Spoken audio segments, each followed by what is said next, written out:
Governor Punjab سردار سلیم حیدر خان صاحب ہمارے ساتھ موجود ہیں. آج کچھ سیاست سے ہٹ کے لندن کی یادیں تازہ کرتے ہیں، کیونکہ محترمہ بے نظیر بھٹو شہید لندن میں بہت رہی اور یہ ان دنوں آتے بھی بہت ہوتے تھے. راج صاحب، آپ کچھ ہمیں بتائیں گے؟ وہ 2004، 5، 6 آپ یہاں بھی آتے تھے، ملتے بھی تھے، ملاقاتیں بھی ہوتی تھیں. اپنی لیڈر کی کچھ یادیں. بسم اللہ الرحمن الرحیم. آپ نے بڑی ایک سمجھیں تو بالکل دل کو چھو لینے والی جو ہے وہ یادیں تازہ کرانے کی کوشش کی. محترمہ بے نظیر بھٹو شہید، آپ نے بھی دیکھا، آپ جو ہے وہ سارا ان کو کور کرتے تھے. بہت ایک عظیم لیڈر تھیں، ایک عظیم انسان تھی، اور ایگزائل میں ان کی جدوجہد جو ہے وہ ساری میرے سے زیادہ آپ کے سامنے ہے، کیونکہ آپ تواتر سے ان کے ساتھ رابطے میں بھی تھے، ان کو ساری کوریج کرتے تھے.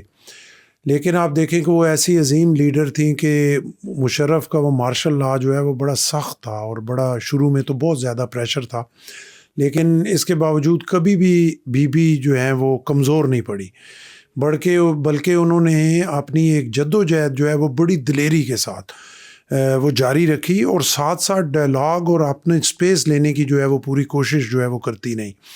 پارٹی کو موبلائز رکھا، ایک ایک بندے پہ نظر رکھی، ایک ایک بندے کو میسیجز کیے، ان سے رابطہ کیا، ان سے حال حوال یہاں پہ ان کو ٹائم دیتی تھیں، دبئی میں دیتی تھیں، بات سنتی تھیں، پارٹی کو بھی قائم رکھا، ساتھ جدوجہد ادھر بھی جاری رکھی، اور انٹرنیشنل لیول پہ بھی دنیا کے سامنے پاکستان کا مقدمہ رکھا، پاکستان کی جمہوریت کا مقدمہ رکھا. اور پھر آخر آپ دیکھیں کہ بغیر کسی لڑائی جھگڑے کے، بغیر کسی توڑ پھوڑ کے، بغیر کسی ایجیٹیشن کے انہوں نے اپنا مقصد حاصل کر لیا. ہاں، میں یہ سمجھتا ہوں کہ مسلمان ہونے کی حیثیت سے ہمارا ایمان ہے، جو ٹائم مقرر ہے اس پہ جانا ہے. بی بی نے تو شاید جانا تھا، ان کا یہ ٹائم مقرر تھا، اور اسی طرح انہوں نے شہادت کا رتبہ حاصل کرنا تھا. لیکن نقصان جو ہوا وہ ملک کا بہت بڑا ہوا، اور پاکستان کی عوام کا ہوا، اور ان غریبوں کا ہوا کہ جو توقعات لگا کے شہید محترمہ کے ساتھ بیٹھے ہوئے تھے، اور محترمہ کو ان سے چھین لیا گیا. اچھا،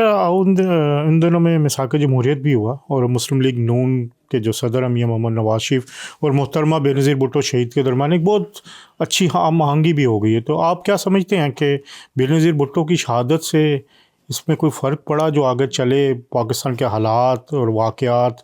اس پہ کیا آپ کا ایز اے پیپلز پارٹی کے ورکر ہونے کے؟ دیکھیے، محترمہ بے نظیر بھٹو شہادت سے پہلے جو آخری انہوں نے اپنے ویژن دیا ملک کے لیے، پاکستان کے لیے اور پاکستان پیپلز پارٹی کے لیے، وہ ریکنسلیشن تھی. اور دوبارہ سے انہوں نے کہا کہ تمام پولیٹیکل پارٹیز جڑیں، تمام پولیٹیکل فورسز اکٹھی ہوں، اور وہ مل کے ملک کو آگے بڑھانے کے لیے ایک چارٹر سائن کریں، اور چارٹر آف ڈیموکریسی انہوں نے سائن کیا. تو یقیناً محترمہ بے نظیر بھٹو شہید خود زندہ ہوتی تو ایک ان کا اپنا ڈاکومنٹ تھا.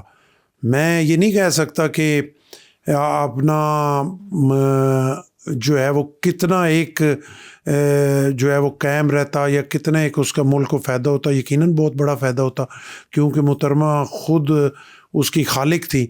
لیکن صدر پاکستان جناب آصف علی زرداری صاحب کو اس کا بہت بڑا کریڈٹ دینا پڑے گا کہ انہوں نے محترمہ کا جو وہ آخری خواہش اور آخری ویژن تھا، وہ آج تک دیکھیں وہ اس پہ قائم ہے.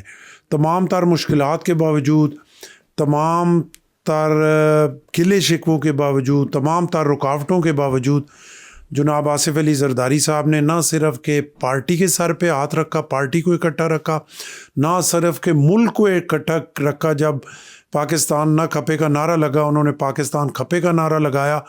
اور نہ صرف کہ اپنا تمام پولیٹیکل پارٹیز کو اکٹھا لگا، پورے ملک کو اکٹھا رکھا، بلکہ سسٹم کو اکٹھا رکھا. اور آج تک وہ بہت سارے ایسے معاملات ہونے کے باوجود کہ جن پہ جو ہے وہ ریکنسلیشن اس کا چلنا مشکل تھا، وہ پریزیڈنٹ آصف علی زرداری محترمہ بے نظیر بھٹو شہید کی اس ویژن کے مطابق اس کو لے کے آگے چل رہے ہیں. بلاول بھٹو زرداری صاحب اس وقت کافی ایکٹیو بھی ہیں، اور انہوں نے انٹرنیشنل لیول پہ خاص طور پر جنگ کے بعد جس طرح وہ یہاں بھی آئے، ہم نے بھی ان کو سنا، بڑے مدلل طریقے سے انہوں نے آؤٹ کلاس کیا اپنے اپوننٹس کو.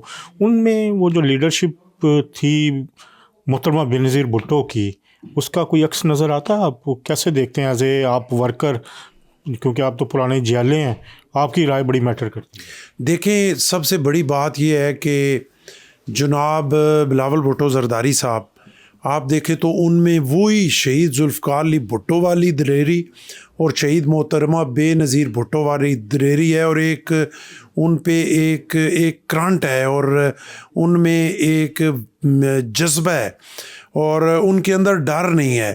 ان کو کئی دفعہ روکا گیا، لیکن وہ جہاں پہ پھر سٹینڈ لے جاتے ہیں وہاں پہ رکتے نہیں ہیں. انڈیا میں جب وہ گئے تو انہیں کہا گیا کہ نہیں، اور ان کے سر کی قیمت رکھی مودی نے، لیکن اس کے باوجود، تمام رکاوٹوں کے باوجود وہ انڈیا میں گئے، اور وہاں پہ جا کے اس کو بچر آف گجرات کا.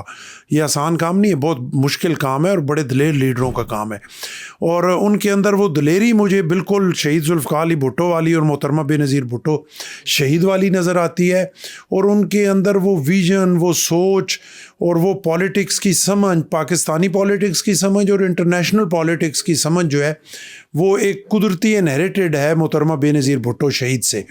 تو مجھے بالکل پورا یقین ہے کہ انشاءاللہ بلاول بھٹو اس ملک کے پرائم منسٹر بنیں گے، تو آپ کو ایک انشاءاللہ محترمہ بے نظیر بھٹو شہید کی ایک ٹرو کاپی انشاءاللہ ان میں کب بنیں گے آپ کے خیال میں محترم بلاول بھٹو صاحب وزیر اعظم؟ انشاءاللہ اگلے الیکشن میں. دیکھیں، ابھی ہم سے پوچھا جاتا ہے کہ یہ جو اسمبلی چل رہی ہے اس کے دوران یا کوئی، جیسے آپ نے پہلے محترمہ بے نظیر بھٹو شہید صاحبہ کا کہا، تو ہم اس جو ایک چارٹر آف ڈیموکریسی ہے اسی پہ کھڑے ہیں، اس کے صحیح ٹرو میرٹ اینڈ اسپرٹ پہ کھڑے ہیں اور اس سسٹم کو چلا رہے ہیں. ہم بالکل نہیں چاہتے کہ یہ موجودہ جو سسٹم ہے اس کو کسی طرح بھی کوئی ڈی اسٹیبل کیا جائے یا نقصان دیا جائے یا اس کو تھوڑا بھی ہلایا جلایا جائے، کیونکہ ہم سمجھتے ہیں کہ اگر اس سسٹم کے ساتھ چھیڑخانی کی گئی تو ملک کا نقصان ہوگا. آپ کے پاس آپشن کوئی نہیں ہے کہ آپ ملک کو اس کے بعد آپ کیسے چلائیں گے.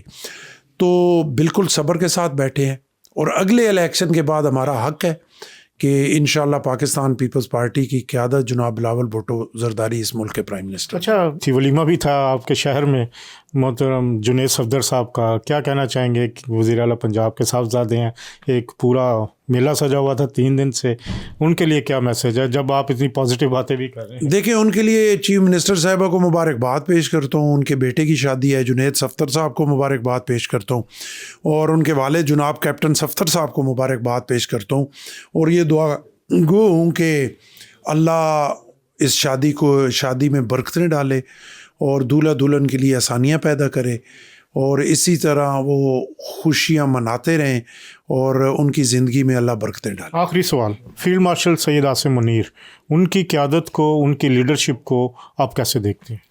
دیکھیں، فیلڈ مارشل سید عاصم منیر، میں کئی دفعہ کہہ چکا ہوں کہ پاکستان کے لیے اللہ کا انعام ہے، اور ہمیں جس طرح دلیر سپہ سالار کی ضرورت تھی اللہ نے ہمیں وہ دیا. ہمیں جس طرح مسلمان اور اللہ کے رسول کے ایمان پہ کھڑا ہونے والے سپہ سالار کی ضرورت تھی، ویسا سپہ سالار اللہ نے ہمیں دیا.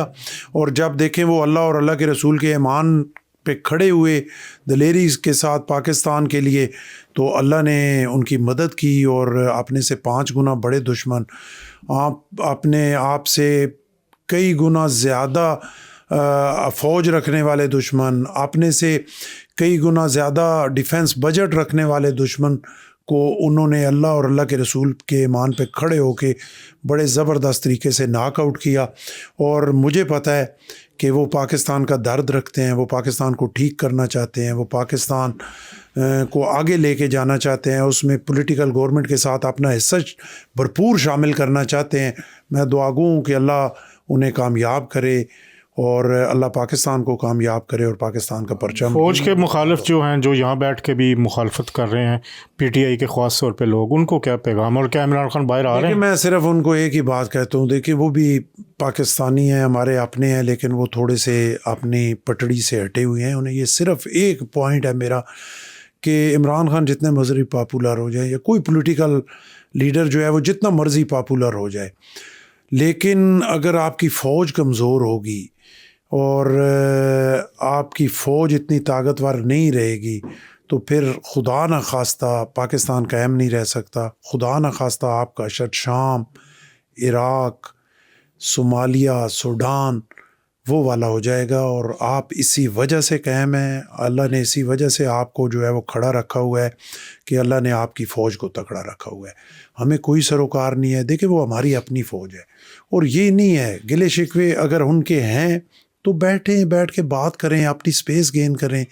اور فوج میں کون ہے؟ فیلڈ مارشل صاحب جو ہیں وہ بھی ہم میں سے ہیں نا، میں پنڈی سے ہوں، وہ بھی پنڈی سے ہیں، وہ ڈیری حسن آباد میں ساری زندگی رہے، میں سر سید اسکول میں آ کے پڑھتا رہا، تو ایک رشتہ لنک ہم میں سے ہے نا۔ کوئی وہ فوج میں جو جرنیل اور یا سارے ہیں وہ کوئی باہر سے تو نہیں ہے، پاکستان کے ہیں، کوئی آپ میں آپ کی فیملی سے ہے، کوئی میری سے ہے، کوئی دوسرے، تو ان سے بات ہو سکتی ہے، ان سے ہم جو ہے وہ چیزوں کو لائن اپ کر سکتے ہیں، چیزوں کو بہتر کر سکتے ہیں، بات چیت کر سکتے ہیں۔ جب آپ کے اپنے پلے کچھ ہوگا، آپ جمہوریت کو سٹیج پہ لے جائیں گے، فوج خود بخود اپنی جگہ پہ رہ کے کام کرے گی۔ آج بھی وہ تو سویلین گورنمنٹ کے ہر آرڈر کے پابند ہیں، لیکن میں ان سے پی ٹی آئی کے جو دوست ہیں انہیں یہ کہوں گا کہ صرف اس بات کو سوچیں کہ صرف پاپولیرٹی سے کام نہیں چلتا، تکڑی فوج ہوگی، ڈسپلن فوج ہوگی، اور جدید ٹیکنالوجی سے لیس ہوگی۔ دیکھیں ہماری اس فوج نے، انہی جرنیلوں نے، اسی فیلڈ مارشل نے، اسی ایئر چیف نے،